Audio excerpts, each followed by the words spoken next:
అల్లూరు మండలం ఇందుపూరు పురిని గ్రామం వరకు వయా పురిని కొత్తపాలెం మీదుగా 3.23 కోట్ల రూపాయలతో బీటీ రోడ్డు నిర్మాణ పనులకు ఎమ్మెల్యే కావ్య కృష్ణారెడ్డి చేతుల మీదుగా శంకుస్థాపన కార్యక్రమంలో ఎమ్మెల్యేకు పార్టీ నాయకులు, కార్యకర్తలు, గ్రామస్తులు ఘన స్వాగతం పలికి బ్రహ్మరథం పట్టారు.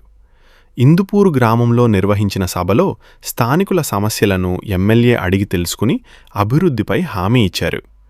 ఇందుపూరు గ్రామ అభివృద్ధికి అన్ని విధాలుగా అండగా ఉంటాను ఎమ్మెల్యే స్పష్టం చేశారు.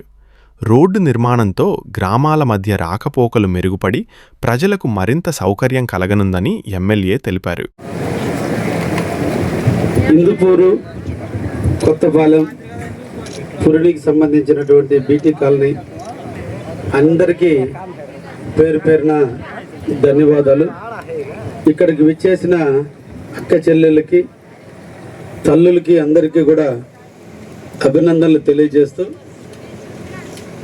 2.5 సంవత్సరాల క్రితం నేను ఈ ప్రాంతానికి రావటం, ఎక్కడో కొద్ది ప్రాంతాల్లోనే తిరగటం, మీరందరూ కూడా మీ ఇంటి బిడ్డ పోటీ చేస్తే ఎలా గెలిపించాలో అదేవిధంగా మీరందరూ కూడా నా మీద అభిమానం చూపించారు, ఎనలేని మెజార్టీ ఇచ్చారు. అల్లూరు చరిత్రలో అల్లూరు వాస్తవ్యులు పోటీ చేసిన వాళ్ళకి రాని మెజార్టీ నాకు ఇచ్చి అల్లూరు అల్లుడిగా మీరందరూ కూడా నన్ను గౌరవించారు. ఏమిచ్చి మీ రుణం తీసుకోవాలో చేతనేంత వరకు నా పదవి ఉన్నంతకాలం పేద బడుగు బలహీన వర్గాలకి సేవ చేయటమే నా భాగ్యం. అందుకే వ్యాపారాలు పక్కన పెట్టా, నా ఆనందాలు, నా సుఖాలన్నీ పక్కన పెట్టి గెలిచిన నాటి నుండి ఎంతోమంది జీవితాలు నేను చూశాను. ఇప్పటికి కూడా కరెంటు లేని అల్లూరు మండలాన్ని చూస్తున్నా. పేరుకి చాలామంది నాయకులు ఇక్కడి నుంచి నాయకత్వం వహించారు. ఇప్పటికీ కూడా నార్త్ ఆమలూరులో గిరిజన సోదరులకి కరెంటు కూడా లేకుండా, అదేవిధంగా అర్లూరు నుంచి చెర్లో సంఘానికి పోయే దగ్గర గిరిజనులు నివసిస్తుంటే కరెంటు కూడా లేని 79 సంవత్సరాల స్వతంత్ర చరిత్రలో అల్లూరు ఇంత వెనకబడింది అంటే నిజంగా నాకు చాలా బాధాకరంగా ఉంది. ఎక్కువ మంది పేదలు నివసిస్తున్నారు ఇక్కడ, వ్యవసాయ కూలీలు ఎక్కువ మంది నివసిస్తున్నారు ఇక్కడ. వీళ్ళు కష్టాన్ని నమ్ముకున్నారు, నిరంతరం కూడా శ్రమపడి ఇక్కడ కూలి పనులు చేసుకున్న వాళ్ళు ఎక్కువ ఉన్నారు. కానీ మౌలిక సదుపాయాల కల్పనలో ఇక్కడ ఏదీ జరగలేదు. డెల్టా ప్రాంతం 2 పంటలు పండుతున్నాయి. ఎప్పుడు కూడా సోమశిల డ్యాములో ఉంటే, కనిగిరి రిజర్వాయర్లో వాటర్ ఉంటే, అల్లూరు చెరువులో నీళ్లు ఉంటే ఈరోజు రైతాంగం అంతా సుఖంగా ఆనందంగా పంటలు పండించుకుంటున్నారు. కానీ కొన్ని దుర్మార్గమైనటువంటి పనుల వల్ల ఈరోజు అల్లూరు పంచాయతీ నగర పంచాయతీగా మారినందువల్ల ఈరోజు పేద బడుగు బలహీన వర్గాలకి, ముఖ్యంగా అక్కడ ఎక్కువ గిరిజన కాలనీలు ఎక్కువ ఉన్నాయి. వాళ్ళందరూ కూడా చిన్న నీడలో నివసిస్తూ నిరంతరం కూలి పనులకు పోయి బతికేటువంటి కుటుంబాలు. ఆ కుటుంబాలకి గత పాలకులు ఉపాధి హామీ పథకం లేకుండా చేశారు. ఇప్పుడంటే కొత్తగా సెంట్రల్ గవర్నమెంట్, ఇందాక మా సోదరం చెప్పింది, ఉపాధి హామీ పథకం మొన్న జూలై 31తో రద్దయ్యి కొత్త పథకం స్టార్ట్ అవుతుంది. జూన్ 30తో రద్దయింది. కొత్త పథకాన్ని ప్రవేశపెట్టారు. దానితో ఇక్కడి నుంచి కూడా మట్టి రోడ్లు కూడా వేసుకుని, ఇప్పుడు దాకా ఓన్లీ కాలువలు, గుంటలు మరమ్మతులు చేయటం ఇవన్నీ జరుగుతుంటే, ఇవి కాదు రైతాంగానికి అండగా ఉండేదానికి, పొలాల్లో ఉండేటువంటి ఒడ్లు తెచ్చుకునేదానికి, పొలాలు బాట్లు వేసుకునేదానికి ఎన్ఆర్జీఎస్ని ఉపయోగిస్తే బాగుంటుందన్న ఒక ఆలోచనతో మన రాష్ట్ర ప్రభుత్వం, మన ముఖ్యమంత్రి వర్యులు శ్రీ నారా చంద్రబాబు నాయుడు గారు కేంద్రంలో ఉన్నటువంటి మోడీ గారిని కూడా ఒప్పించి ఇప్పుడు కొత్త పథకంగా రాబోతుంది. అతి తొందరలోనే మీ అందరికి కూడా ఉపాధి హామీ పనులు జరుగుతాయి. తప్పకుండా మీకు ఆ న్యాయం చేసి తీరుతానని కూడా నా సోదరికి తెలియజేస్తూ ఉన్నా. అంటే ఆ తల్లి అడిగింది. అందుకే ఈరోజు అల్లూరుని మళ్ళా నగర పంచాయతీ నుంచి, అంటే పట్టణాల్లో కూలోళ్ళు ఉండరు అనేది ప్రభుత్వం లెక్క. కాబట్టి ఆ అల్లూరుని పట్టణంగా మార్చినందువల్ల ఈరోజు సింగపేట కానీ, లేదంటే అల్లూరులో ఉన్నటువంటి అన్ని గిరిజన హరిజన కాలనీలు కానీ అదేవిధంగా మోపూరు కానీ ఈరోజు ఉపాధి హామీ నోచుకోకపోతే ఈరోజు మళ్ళా మన ముఖ్యమంత్రి గారు వచ్చిన తర్వాత ఈరోజు దాన్ని మళ్ళా పంచాయతీలుగా మారుస్తున్నాం. ఈరోజు ఆల్రెడీ అన్నీ కూడా మున్సిపల్ మంత్రి మన పొంగూరు నారాయణ గారి టేబుల్ మీద ఉన్నాయి. ఆల్రెడీ 1.5 సంవత్సరం కిందటే నేను ఎమ్మెల్యే అయిన 3 నెలలకి ఆ ఫైల్ తీసుకుపోయి సీఎం గారికి చెప్పి చేయటం కూడా జరిగింది. తొందరలోనే ఆ జీవో వస్తే ఆ 3 గ్రామాలు కూడా ఈరోజు మీతో పాటుగా వాళ్ళు కూడా ఉపాధి హామీని పొందేదానికి అవకాశం ఉంది. పురిని ఇవి ఒక మంచి గ్రామాలు. ఎందుకో అదృష్టం అంతా అల్లూరులోనే ఉంది. ఎందుకంటే పురిలో మన దశన్నోళ్ళు పుట్టారు, కీర్తిమంతులు అయ్యారు. హిందూపూర్లో మన వేమిరెడ్డి ప్రభాకర్ రెడ్డి గారు పుట్టారు, కీర్తిమంతులు అయ్యారు. ఈరోజు వాళ్ళు వాళ్ళ ప్రాంత అభివృద్ధికి నిజంగా దశన్న నిరంతరం కూడా పురిని కోసం ఎప్పటికప్పుడు నాతో చర్చిస్తుంటాడు. ఏదన్నా ఉంటే చేయమని ఎంటబడుతుంటాడు. ఆయన వంతు ఆయన చేస్తున్నారు, వాళ్ళ కుటుంబ సభ్యులు చేస్తున్నారు. ఈ ఊరిని మర్చిపోకుండా, జన్మభూమిని మర్చిపోకుండా చాలామంది ఈ ప్రాంత నాయకులు ఉన్నప్పటికీ కూడా ఒక్క దశన్నోళ్ళ ఫ్యామిలీ ఈరోజు మనందరికీ గుర్తుంచే విధంగా ఉచితంగా పిల్లలకి పాఠాలు చెప్పేదానికి స్కూల్స్ ఏర్పాటు చేశారు, ఉచితంగా ట్రీట్మెంట్ ఇచ్చేదానికి హాస్పిటల్స్ ఏర్పాటు చేశారు, ఒక మంచి కళ్యాణ మండపాన్ని కట్టారు. నిరంతరం కూడా జన్మభూమిని ఉండూరిని మర్చిపోకుండా ఈ ప్రాంత అభివృద్ధికి వాళ్ళు ఈరోజు బాగా పనిచేస్తున్నారు. ఈరోజు మన ఎంపీ వేమిరెడ్డి ప్రభాకర్ రెడ్డి గారు ఎంపీ అయ్యాడు. ఈరోజు మన కీర్తిని దేశం నలుమూలలో విస్తరించే విధంగా ఈరోజు ఎక్కువ వాటర్ ప్లాంట్లు పెట్టారు. అదేవిధంగా నేత్రాన్ని పెట్టి ఈరోజు చాలా అభివృద్ధి చేస్తున్నారు. మన బేదావారు ఉన్నారు, బేదా మస్తానరావు గారు, రవిచంద్ర ఇసుకపల్లి నుంచి పుట్టారు, వాళ్ళు కూడా కీర్తిమంతులు అయ్యారు. ఈరోజు ఆ ఇసుకపల్లి ప్రాంతాన్ని ఈరోజు రంగరంగ వైభవంగా ఈ 2 సంవత్సరాల కాలంలో 20 కోట్ల రూపాయల పైచీలకు ఈరోజు రవిచంద్ర గారు కానీ మస్తానరావు గారు తీసుకొచ్చి వాళ్ళ సొంత గ్రామాన్ని అభివృద్ధి చేసుకుంటున్నారు. అంటే ఇక్కడ అందరూ కూడా అన్ని రకాల అందరూ కూడా సేవ చేయాలన్నటువంటి ఆలోచన ఉన్నటువంటి వాళ్ళే.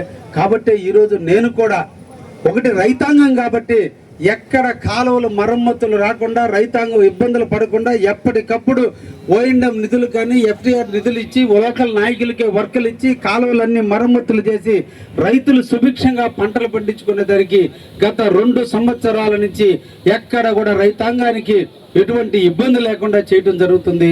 ఎక్కడ నీళ్లు తగ్గినా ఇమీడియట్ సోమశిల అధికారులతో కానీ కలెక్టర్తో కూడా మాట్లాడి మీ ప్రాంతానికి మొదటి ప్రాధాన్యత ఇచ్చి ఈరోజు మీకు నీళ్లు ఇవ్వటం కూడా జరుగుతుంది.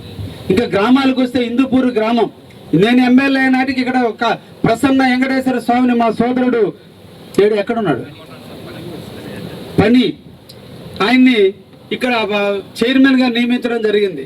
ఈరోజు CGF నిధుల కింద 1,16,00,000 రూపాయలు ఈరోజు మీ ఊరికి ఇచ్చి ఆనవ రామనారెడ్డి మన జిల్లా వాసి మంత్రిగా దేవాలయ శాఖ మంత్రిగా ఉంటే ఆయన అడిగి ఈరోజు మీ ఊరికి హిందూపూరు గ్రామానికి గుడి నిర్మాణానికి ప్రభుత్వం నుంచి 1,16,00,000 రూపాయలు నిధులు వెచ్చించడం జరిగింది. ఈ ప్రాంతంలో అంతా కూడా వ్యవసాయదారులు నివసించే ప్రాంతం. 2 పక్కల వరి పొలాలు ఉన్నాయి, 2 పక్కల నీళ్లు ఉంటున్నాయి. కాబట్టి ఎండ్రకాయలో ఎలుకలో తవ్వినప్పుడు ఆ రోడ్డు కిందకి కుంగుతుంది. రేపు మంచి ఒడ్లు లోడ్లు వచ్చినప్పుడు 30 టన్నులు 40 టన్నుల లోడ్లు లారీలు వస్తే ఈ రోడ్లన్నీ బల్జ్ అవుతుంటే దీన్ని స్టాండర్డ్గా చేయాలి, దీన్ని పటిష్టంగా చేయాలి. ఒకటి సముద్రం దగ్గర ఉన్నటువంటి ప్రాంతం, ఈ సముద్రం దగ్గర ఉన్న వర్షాలు ఎక్కువగా ఉంటున్నాయి. 2 పక్కల వర్షం నీళ్లు నిలిచినందువల్ల, 2 పక్కల పంట పొలాల్లో నీళ్లు నిలిచినందువల్ల ఈ లారీలు పోయినప్పుడు ఆ వైబ్రేషన్ కుంగినప్పుడు ఈ గుంటలు పడుతుంది. దీన్ని శాశ్వత పరిష్కారం చేయాలనే ఈరోజు 1 సంవత్సరం లేట్ అయినప్పుడు కూడా ఈరోజు R&B నిధుల కింద హిందూపూర్ నుంచి పురిని వరకు కూడా 3 కోట్ల రూపాయలు, ఈరోజు పురిని నుంచి కొత్తపాలెం వరకు ఈరోజు 3,63,00,000 రూపాయలు, 23 లక్షల రూపాయలు ఈరోజు నిధులు వెచ్చించడం జరిగింది. ఇందాకే నేను వస్తుంటే మా సోదరుడు, మా ముస్లిం సోదరుడు ఆ జంక్షన్ దగ్గర ఆపి, అయ్యా అంతా పూర్తవుతుంది, ఆ 300 మీటర్లు ఉన్నటువంటి సిమెంట్ రోడ్డు దగ్గర నుంచి దాన్ని కూడా ఏమంటే తప్పకుండా ఏపిస్తానని కూడా చెప్పడం జరిగింది. తప్పకుండా ఇదే కాంట్రాక్టర్ చేత ఏపిస్తాం.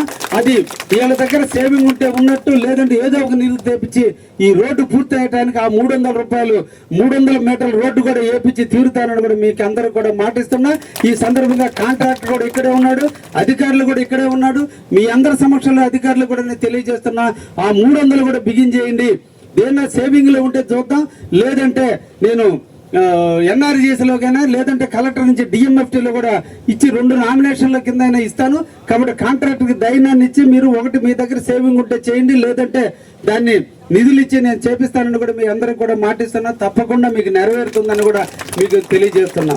ఈరోజు మా తల్లులు నిరంతరం కూడా వ్యవసాయ పనులకు పోతున్నారు, అన్నలు వ్యవసాయ పనులకు పోతున్నారు. ఉదయం నుంచి వంగి నారుమల్లో కలుపు తీసి నాట్లేసి అన్ని చేసి ఇంటికి వచ్చేసి నిజంగా హ్యాపీగా సుఖంగా నిద్రపోతామంటే ఏ టైంలో కరెంటు పోద్దో, ఏ టైంలో కరెంటు వైరు తెగిపోద్దో అనేటువంటి అలమటిస్తున్నారు. అందుకే నేను ఎమ్మెల్యే అయిన తర్వాత ఈ కావలి నియోజకవర్గంలో ఏ తల్లి, ఏ తండ్రి, ఏ బిడ్డ కూడా కరెంటు లేక నైట్ నిద్రపోకుండా చూడటం కొరకే ఈ రోజున దాదాపు 116 కోట్ల రూపాయలతో ఈ 4 మండలాలకి కొత్తగా కరెంట్లు ఏర్పాటు చేయడం జరిగింది. మీది లేటుగా వచ్చింది.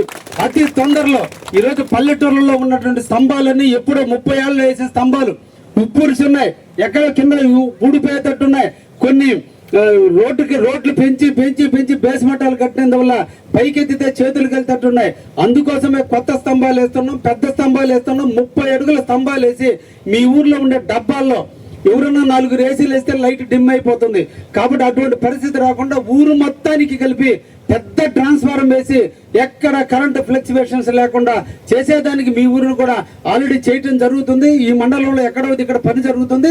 అతి తొందరలో మీ ఊరిలో కూడా కరెంటు ఇబ్బందులు లేకుండా చేసే బాధ్యత కూడా నేను తీసుకుంటానని ఈ సందర్భంగా మీకు తెలియజేస్తున్నా. ఈ రోజు మనది పంచాయతీల ద్వారా ఇచ్చేటువంటి నీళ్లు అందరూ కూడా ఇళ్లలో వాడుకలు కూడా ఈరోజు ప్రజల్లో కూడా అవేర్నెస్ వచ్చింది. క్యాన్ వాటర్లు జరుగుతున్నాయి. కాబట్టి ఈ రోజున మీ ఊర్లో కూడా వాటర్ ప్లాంట్ లేకపోతే వేమిరెడ్డి ప్రభాకర్ రెడ్డి గారినో లేదా మా దశనో బతిలాడి మీ ఊరు వాటర్ ప్లాంట్ పెట్టించేదానికి కూడా నేను ప్రయత్నం చేస్తానని కూడా మీ అందరికి కూడా మాటిస్తున్నా. ఇంకపోతే డ్రైన్లు అడిగారు మా సోదరి, తప్పకుండా ఇప్పటికే మీ ప్రాంతాల్లో పురుండిలో కానీ, ఇందుపూర్లో కానీ, కొత్తపాలెంలో కూడా ఇప్పటికే కొన్ని సిమెంట్ రోడ్లు ఆల్రెడీ శాంక్షన్ చేపించున్నాం, కొన్ని పూర్తయినట్టున్నాయి. ఇంకా కూడా ఇప్పుడు నిధులు పెట్టడం కూడా జరిగింది. అతి తొందరలో ఈ రోజున డ్రైన్లు అనేవి ముందు సిమెంట్ రోడ్లన్నీ వేసుకుంటూ పోతే తర్వాత డ్రైన్లన్నీ కట్టుకుంటూ వస్తే ఇబ్బంది లేదని చూశారు. తప్పకుండా డ్రైన్లు కూడా ప్రభుత్వం తొందరలోనే నిధులు వెచ్చించడం జరుగుతుంది. తప్పకుండా మీ గ్రామంలో ఉన్నటువంటి 3 కిలోమీటర్లు ఈ కాలువ కూడా నిన్నటి పూడికి తీయలేదన్నారు. దాన్ని కూడా నేను కలెక్టర్ గారితో మాట్లాడి శాంక్షన్ చేపిస్తాను. ఏదైనా 1కి 10 సార్లు మనం ప్రయత్నం చేస్తేనే సాధ్యం జరుగుతుంది. ఇంకపోతే మా అందరి ఆలోచనలు ఏంటంటే మాకు 60 ఏళ్ళు వచ్చినాయి, ఇంకా మాకు పెన్షన్ ఇవ్వలేదు, ఇంకా కాలనీ లేదంటే అతి తొందరలో మనకి చంద్రబాబు నాయుడు శుభవార్త తెలియజేయబోతున్నాడు. మీకు అందరికీ అర్హులైనటువంటి ఎవరైతే ఉన్నారో 60 సంవత్సరాల నుండి ఎవరైతే ఉన్నారో వాళ్ళందరూ కూడా పెన్షన్లు ఇచ్చారు. ఈరోజు మేము కూడా ఈ ప్రజా దర్బార్ ద్వారా మీకు ఒక అప్లికేషన్ కూడా ఇవ్వడం జరిగింది. మీరు ఇంటికి పోయిన తర్వాత ఆ అప్లికేషన్ ఫిలప్ చేయండి. మీకు ఎవరికైతే పెన్షన్ లేదో పెన్షన్కి ఒక అప్లికేషను, కాలనీ కావాలంటే కాలనీకి ఒక అప్లికేషను, మీ బజార్లో సిమెంట్ రోడ్డు కావాలంటే ఒక అప్లికేషన్. ఒకే దాంట్లో అన్నీ రాయొద్దు.